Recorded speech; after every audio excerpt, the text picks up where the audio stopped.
pour accompagner ce type de compétition, il faut des volontaires. Quelle est la terminologie du mot volontaire ? Alors, très bon point, puisque on fait la distinction avec des bénévoles. Donc, dans le langage pas juste de l'événementiel, mais du grand événementiel, puisque là, ça c'est une des particularités de la compétition WorldSkills Lyon 2024.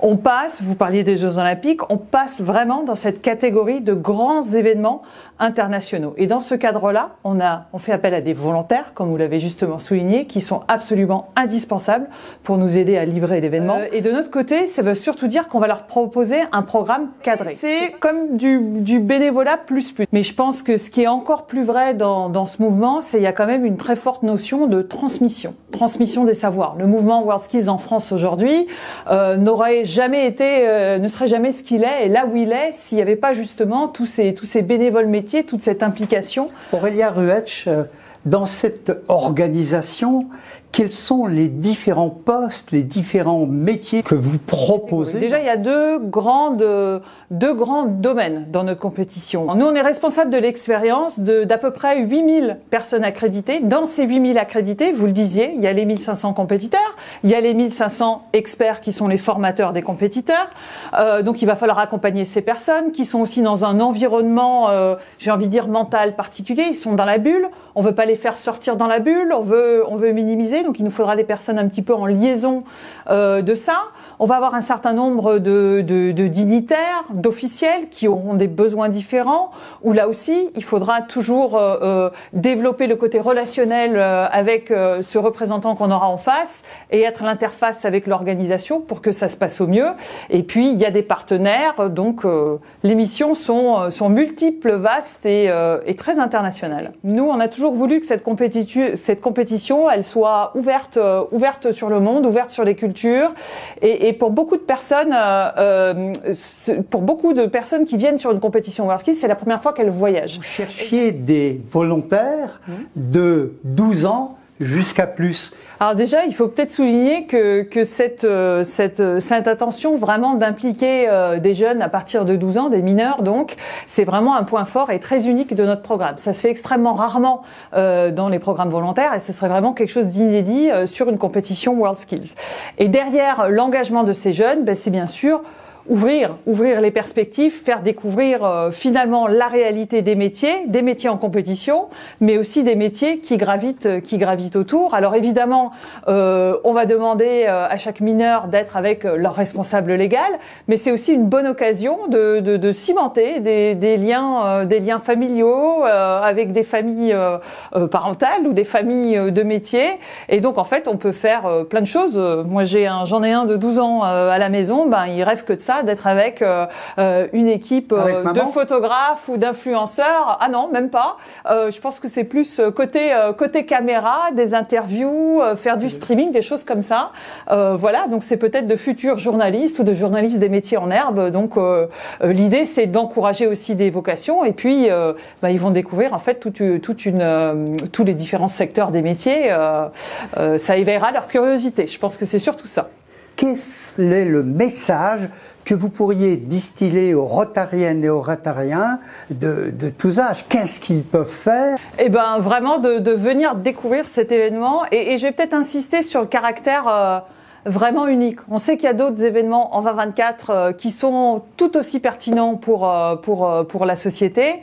Là, c'est finalement de retrouver la même chose, mais encore plus.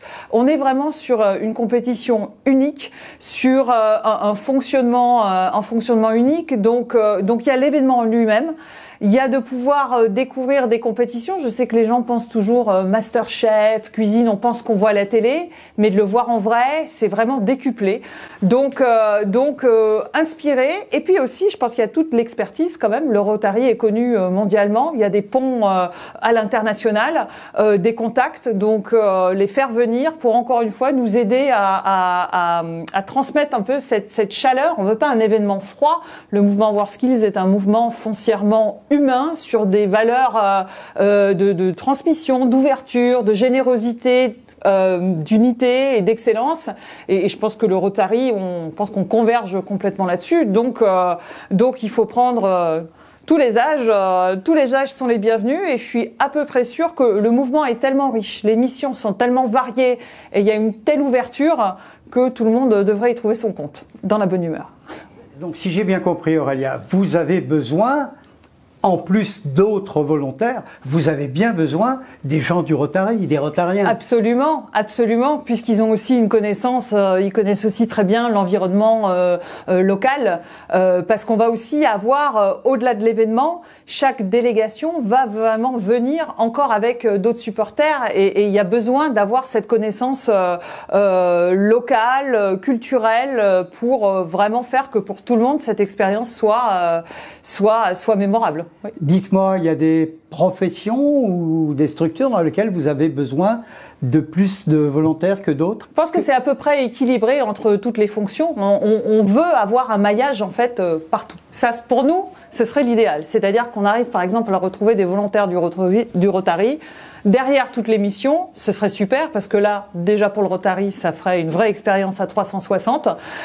Et puis nous, ça nous ferait autant d'appui et quelque part, ce serait une super manière de contrôler, de maîtriser en fait l'expérience positive de tous les participants. Last but not least, Aurélia Ruetsch, comment faire pour s'inscrire, pour postuler à un poste de volontaire?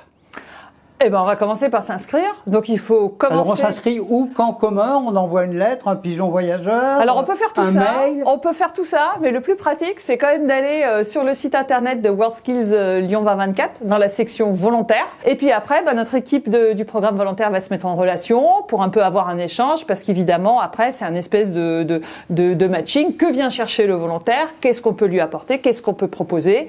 Et après, on va proposer. Alors, on peut aussi préidentifier des domaines, parce que je pense que vous avez certainement au Rotary des gens qui sont peut-être des volontaires en série. Donc voilà, peut-être ça peut être l'occasion de faire un pas de côté, de découvrir peut-être de nouveaux domaines ou de continuer à se spécialiser dans certains domaines. Alors déjà, pour s'engager dans une mission volontaire, on a besoin d'un minimum de disponibilité de 3 jours. 3 jours... 3, 4, 5 ou 6? Voilà, 3 minimum. Après... si quelqu'un est disponible 3 semaines, pourquoi pas. Et puis la vraie conclusion, ça serait sans doute... Where there is a skill, there is a way, always. Thank you.